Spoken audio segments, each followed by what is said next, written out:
আয়নাঘর ছিল ডিজিএফআই এর, যেটা প্রথমে আমাকে গুম করে সেখানে রাখা হয়েছিল। পরবর্তীতে ডিবি অফিসে আমাদের নানাভাবে আমাদেরকে নির্যাতন করা হয়েছে, মানসিক শারীরিকভাবে আমাদের অভিভাবকদেরকে হেনস্থা করা হয়েছে এবং একটা পর্যায়ে তারা নারী সমন্বয়কদেরকে আরও গ্রেফতার করে আনার হুমকি দিয়েছে এবং একটা পর্যায়ে তারা আমাদেরকে হুমকি দিয়ে জোরপূর্বক আমাদের দেশেই লিখিত বক্তব্যটি পাঠ করায়, মোবাইলে ভিডিওটি ধারণ করে পরে সেটি মিডিয়াতে ছড়িয়ে দেয় এবং প্রধানমন্ত্রীর দপ্তরে আমাদেরকে নিয়ে যেয়ে আমরা সমঝোতা করেছি এরকম একটা দৃশ্য জনগণকে দেখাতে চেয়েছিল।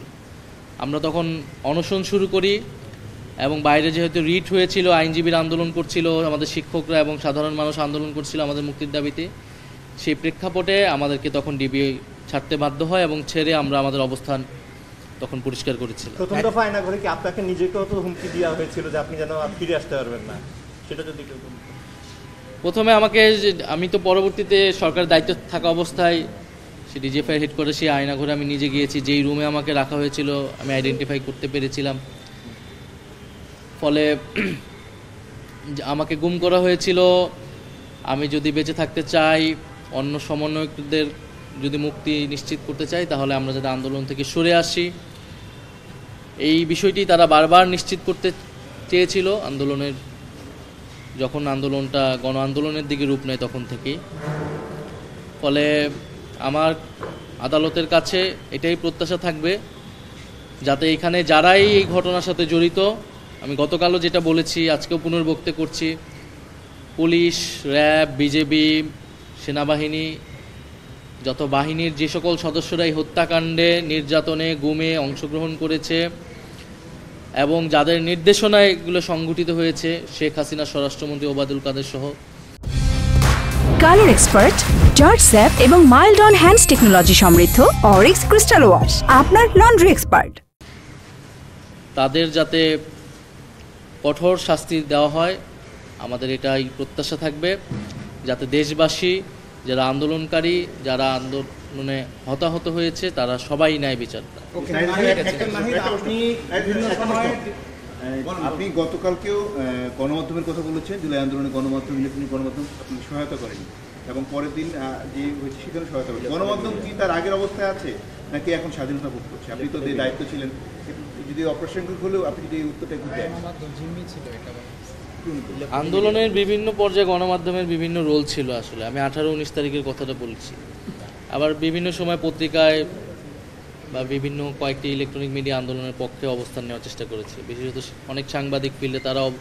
ফলে সেখানেও আসলে ফ্যাসিবাদের পক্ষ যেমন ছিল, আবার ফ্যাসিবাদের বিরুদ্ধে অবস্থানও ছিল। এখনকার অবস্থা কিন্তু মিডিয়া, আমরা যেই প্রত্যাশা আমাদের ছিল, যদিও আমিও দায়িত্বে ছিলাম, সেই অনুযায়ী কিন্তু মিডিয়ার সংস্কার হয়নি এবং মিডিয়া এখনও নিয়ন্ত্রিত আমি মনে করি। মিডিয়া, ডিজিএফআই আগে যেভাবে মিডিয়া নিয়ন্ত্রণ করত, বিভিন্ন নিউজ প্রকাশ করত, এখনও সেই চর্চা রয়েছে। রাজনৈতিক দলের নিয়ন্ত্রণ রয়েছে, বিভিন্ন কর্পোরেট প্রতিষ্ঠানের নিয়ন্ত্রণ রয়েছে। আমি যেই সময়টুকু দায়িত্ব পেয়েছিলাম, আমি আমার পক্ষ থেকে গণমাধ্যম সংস্কার কমিশন করেছিলাম। তাদের দায়িত্ব ছিল এই পুরো বিষয়টাকে সংস্কার প্রস্তাবনা করে সরকারের মাধ্যমে এটা বাস্তবায়ন করা। আমরা মিনিস্ট্রি থেকে যে মামলাগুলো হয়েছিল সাংবাদিকদের বিরুদ্ধে, যাদের বিরুদ্ধে অভিযোগ ছিল, একটি কমিটি করা হয়েছিল যারা মামলাগুলো নিয়ে পর্যালোচনা করবে। আইন মন্ত্রণালয় সুপারিশ করবে, তারা সেই সুপারিশও করেছিল। বাকিটা আইন মন্ত্রণালয় এবং স্বরাষ্ট্র মন্ত্রণালয়ের দায়িত্ব ছিল। যারা ফ্যাসিবাদের দোষর ছিল, যে সকল সংবাদ মাধ্যমের কর্মীরা, তাদেরকে বিচারের আওতায় আনে। আমরা সোফার ট্রাইব্যুনালের কার্যক্রমে সন্তুষ্টি আমি জানিয়েছি, কিন্তু আমি এটাও জানিয়েছি যে সেনাবাহিনীর যে সকল কর্মকর্তার বিরুদ্ধে অভিযোগ রয়েছে, তাদেরকে কিন্তু 1 বছরের মধ্যেও গ্রেফতার করা হয় নাই এবং অনেকের বিরুদ্ধে অভিযোগ, আমি নিজে গুম কমিশনে অভিযোগ দায়ের করেছি, আমি আজকেও এখানে নামসহ উল্লেখ করেছি। ফলে গুমের ঘটনায় এবং যারা অভ্যুত্থানে রামপুরা, বাড্ডাসহ বিভিন্ন জায়গায় যে সকল সেনা কর্মকর্তা, অফিসাররা গুলি চালিয়েছে, তাদেরকে কেন গ্রেফতার করা হচ্ছে না, এই বিষয়ে আমার সন্দেহ রয়েছে। সেই বিষয়ে কোনো চাপ আছে কিনা, কিন্তু আমি আহ্বান জানাবো যে কোনো প্রকার চাপ থাকলেও এগুলো যাতে বিবেচনায় না নিয়ে আইন ফলো করা হয় এবং ন্যায় বিচার নিশ্চিত করা হয়।